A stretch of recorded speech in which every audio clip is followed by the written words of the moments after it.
L'homme travaille la vigne depuis des siècles et n'a eu de cesse d'améliorer son compagnon de route, le vin. Pour s'adapter au rythme d'une société toujours plus productiviste, les surfaces d'exploitation s'agrandissent. Les nouvelles réglementations, les maladies, les aléas météorologiques sont autant d'obstacles à cette démarche et poussent les exploitants à trouver des solutions.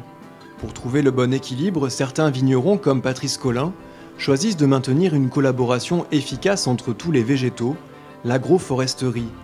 Si elle apparaît comme une pratique naturelle et prometteuse, encore faut-il en comprendre tous les mécanismes pour envisager la meilleure approche possible. Les expérimentations récentes dans le domaine de l'agroforesterie ne permettent pas encore de produire des données statistiques suffisantes. Pourtant, cette voie est de plus en plus empruntée grâce au soutien de nombreux acteurs de la profession.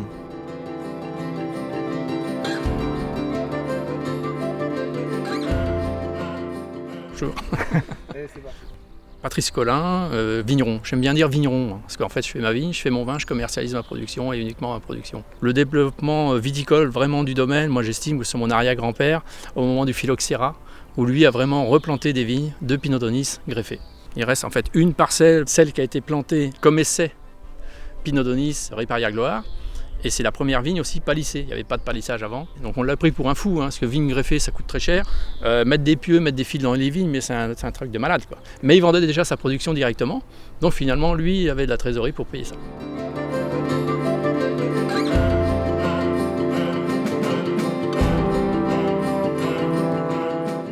La vigne c'est une monoculture.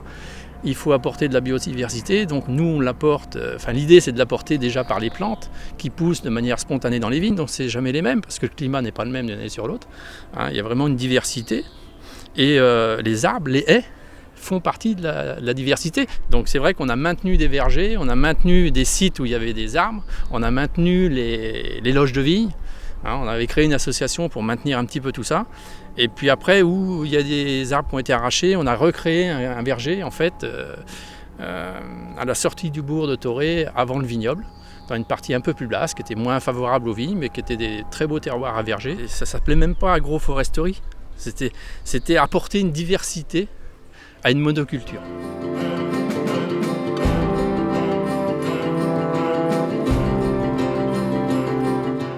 Bonjour, Florian Vincent, je suis conseiller en agroforesterie à la Chambre d'agriculture de Loir-et-Cher. Donc ici on se situe sur un secteur qui s'appelle le Pente d'Écoutilles en AOC Coteaux du Vendômois. Alors ici on a eu un projet en concertation avec la ville qui faisait l'objet d'un aménagement paysager. L'objectif c'était de rendre l'endroit sympathique pour les promeneurs tout en ayant une utilité agronomique pour le viticulteur, donc notamment abriter des vents et puis ramener des auxiliaires de culture qui servent à réduire l'utilisation de produits phytosanitaires au sein des parcelles cultivées. Aujourd'hui, il y a une grosse attente sur essayer de limiter l'impact du gel en viticulture puisque ça peut causer de gros dégâts à la filière sur les années où on a des gels un peu tardifs. Donc utiliser l'arbre pour limiter les vents froids ou essayer de réduire l'impact du gel sur la parcelle, c'est une grosse attente aujourd'hui.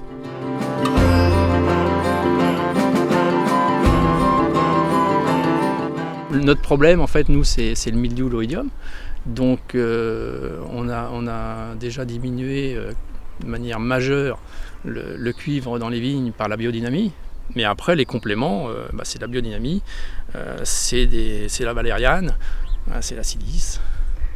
Et c'est justement le travail des sols, l'herbe dans les vignes, qui impose à la vigne d'aller chercher sa nourriture en profondeur. Donc, on n'apporte pas d'engrais dans les vignes, évidemment. Et ça fait une plante beaucoup plus rustique. Et là, on va commencer à en voir les effets, parce que les vignes à côté, c'est très sec, ils vont commencer à stresser, alors que nos vignes, nous, ils ne vont pas stresser du tout. Donc les maturités de raisin, là, la vigne, elle nous le rend bien.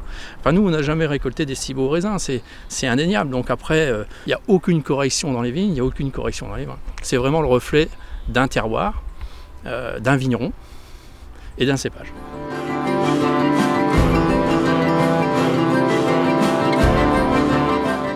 On On a fait un travail avec mes collègues, par exemple, à la Chambre d'agriculture, qui sont vraiment sur le secteur viticole. Moi, je suis conseiller agroforesterie et on a travaillé ensemble à essayer de répondre au mieux avec un projet aux attentes des viticulteurs et aussi apporter des réponses sur justement la concurrence que peuvent être les arbres pour la vigne. Est-ce que pour le gel, par exemple, il y a un vrai intérêt ou pas? Donc tout ça, c'est des études qui sont en cours et que nous menons actuellement au niveau de la Chambre d'agriculture de Loir-et-Cher. Donc il y a des solutions d'accompagnement par les chambres d'agriculture, mais il y a surtout des bonnes solutions d'accompagnement par les vignerons et qui n'hésitent pas, moi c'est ce que j'ai fait, qui n'hésitent pas à aller pousser les portes, goûter les vins et puis discuter avec des vignerons sans problème. Moi je suis prêt à les accueillir sans problème.